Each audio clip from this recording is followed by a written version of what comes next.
Earlier this week, Tucker Carlson claimed the NSA had been spying on him.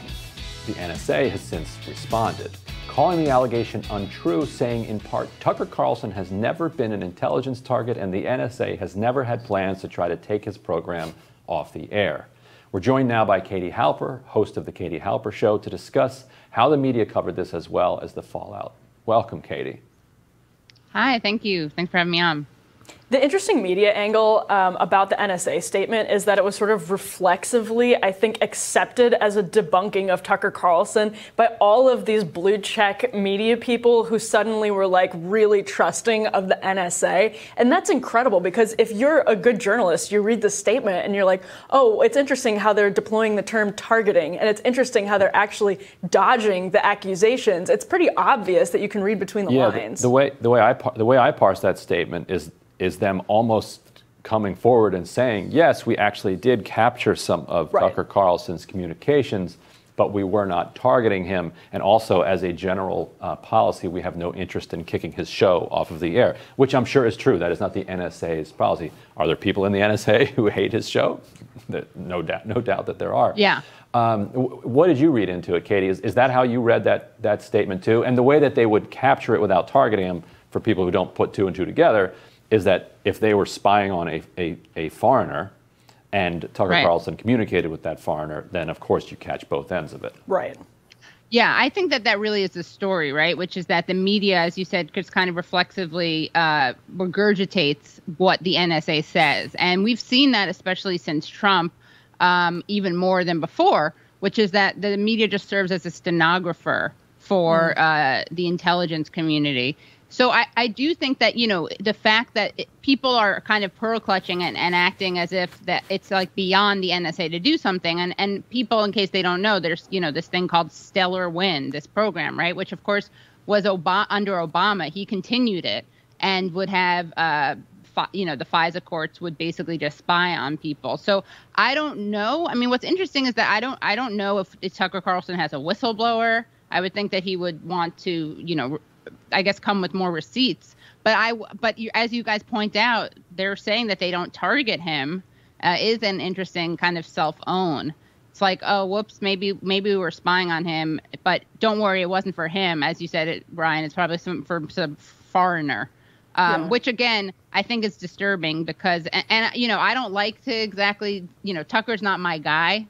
I'm not in Tucker's corner, but I do think we do see a disturbing trend where people's kind of critical thinking ends whenever it could possibly be applied in a way that overlaps with something that Tucker Carlson says. Do you remember, I think we see a lot of this. Yeah.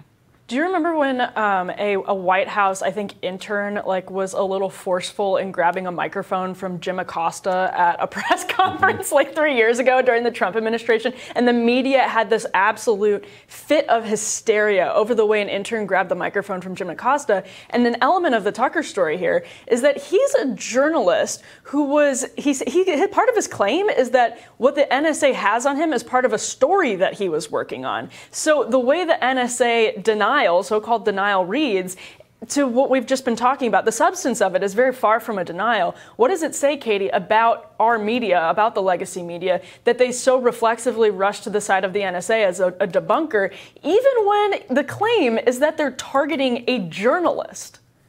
Right. I mean, I think that the hypocrisy is pretty astounding, right? Like you see bringing up Jim Acosta. This guy won't even say what he thinks about. He won't even include Assange, which is, in my opinion, of course, and Ryan, you've reported on this a lot. He won't include Assange. It's such a clear-cut case of freedom of press. And again, I think it's really shameful that the media regurgitates again. The thing that shocks me about Assange, but it doesn't. I don't know why I'm shocked. I'm so naive. But, Obama decided not to pursue the case against Assange, right? Then Trump and Pompeo took it up more aggressively. And all these people, all these blue check libs, and I identify as a leftist, by the way, all these blue check libs come out and side with Pompeo and Trump vis-a-vis Assange, not Obama. Obama, who they love to praise as following the rule of law, which he didn't, and, being a constitutional lawyer and a scholar, which he was. But, I do think that this is really troubling. And again, people's, I don't know what the left, I keep struggling to find a left-wing term for Trump derangement syndrome, but we definitely do see that, right? Which is that whatever the Trump or Tucker Carlson position is, people reflexively take the opposite. We've seen that with like Afghanistan and Syria with Donald Trump. So I do think, again, that people need to be able to look at things. This used to be kind of standard issue liberal ideology, right? I may not agree with what you have to say, but I'll fight to the death to defend your right to do so. That's kind of been tossed, by the wayside recently under Trump. And of course, I should be honest that, people like this were bad under Obama too, for kind of in the other direction, right? Anything Obama said was not to be challenged.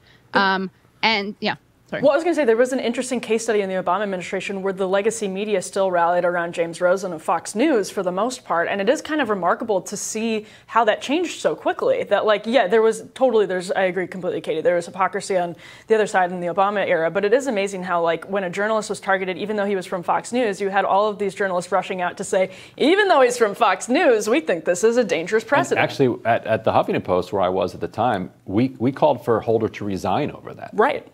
I don't think you'd see that from the other direction today, and you wouldn't see it from the left or from liberals today. From Libs, yeah, exactly, yeah. Well, I mean, I just think it's shameful. And again, the fact that these same people, they'd have a lot more cred, honestly, if they acknowledged the NSA's legacy of spying.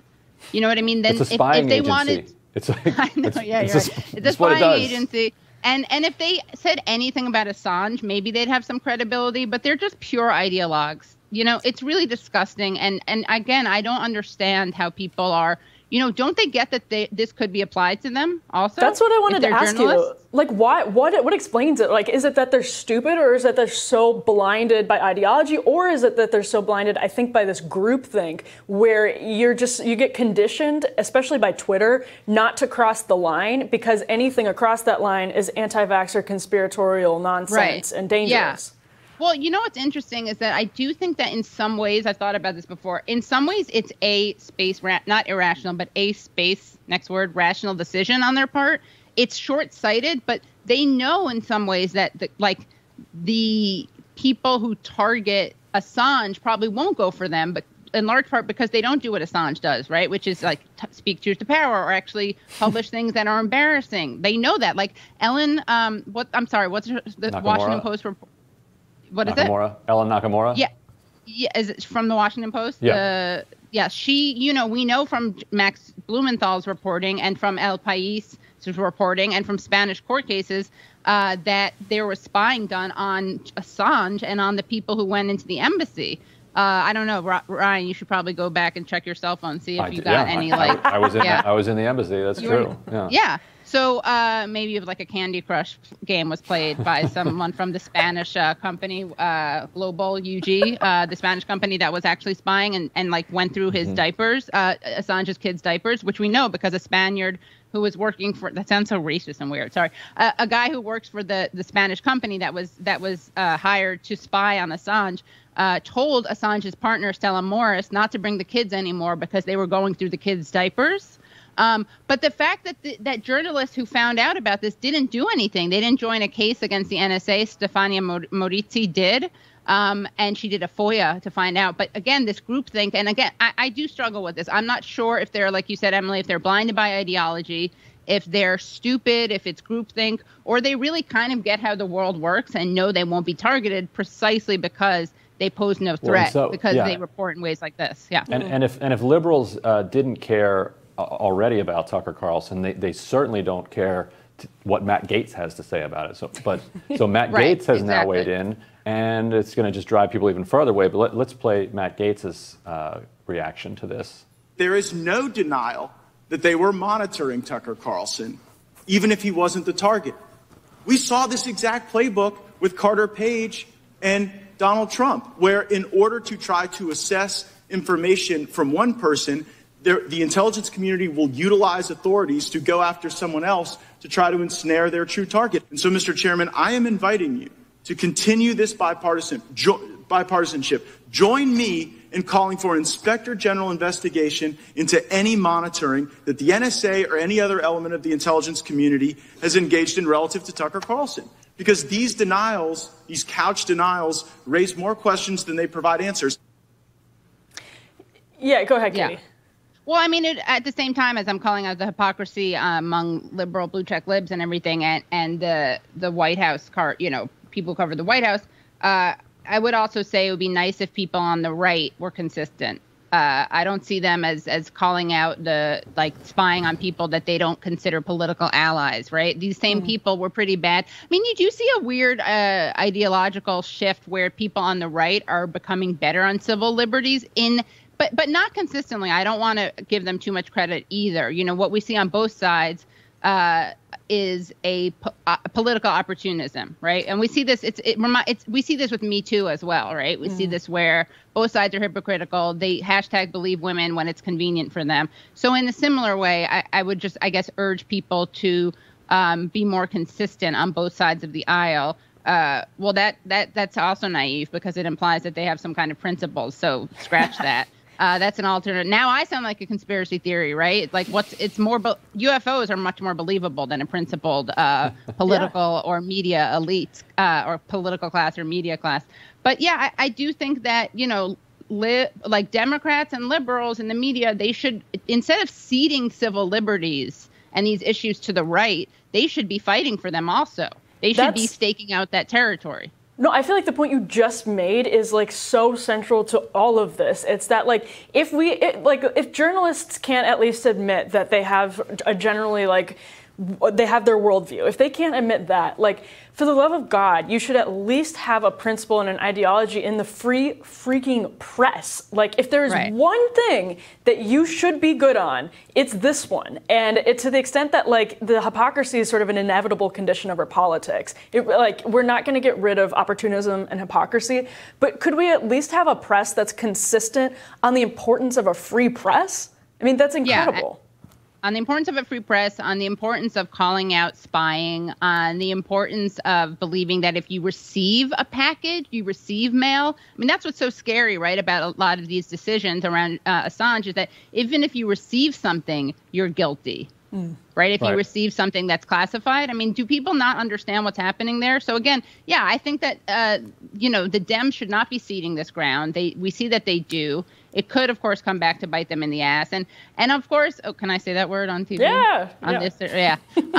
On the bum. But, it's so funny also, speaking of hypocrisy, like Donald Trump, who, to his credit, just owns being a hypocrite. That's probably one of his biggest strengths. It makes him total Teflon. No one's going to be like, but Donald Trump, you're usually on the side of whatever it is. But I love that he called for didn't he want to? I don't love it, but it's interesting. He called for the execution of Julian Assange before he turned him into a truth teller. And I also do want to say that just like I want to, and he is a truth teller, by the way, Assange, and he's probably going to die, which is disgusting, behind bars for doing nothing but being, what people would call a patriot if he had been leaking.